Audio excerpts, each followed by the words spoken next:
প্রথমবার দুই ভাই মিলে বেরিয়ে পড়েছি লং ড্রাইভে। আমাদের ডেস্টিনেশন বনগাঁ।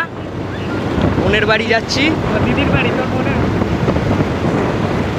এখন আমরা আছি বেলঘড়িয়া এক্সপ্রেসওয়ে। জাস্ট 1 মিনিট আগে আমরা আমাদের যাত্রা শুরু করেছি।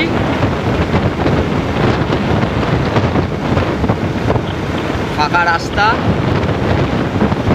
নতুন মেট্রো স্টেশন দেখা যাচ্ছে। আজকের ওয়েদারটাও সুন্দর আছে।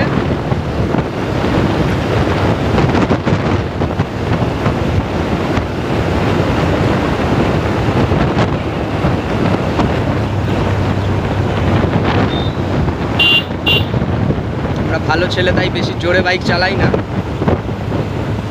60 কিলোমিটার বেগে বাইক চলছে এখন।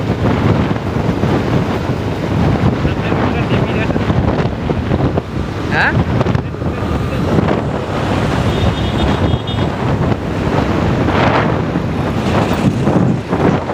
বেলঘড়িয়া এক্সপ্রেসওয়ে থেকে যশোর রোড ধরে মধ্যমগ্রাম হয়ে বনগাঁ পৌঁছাবো।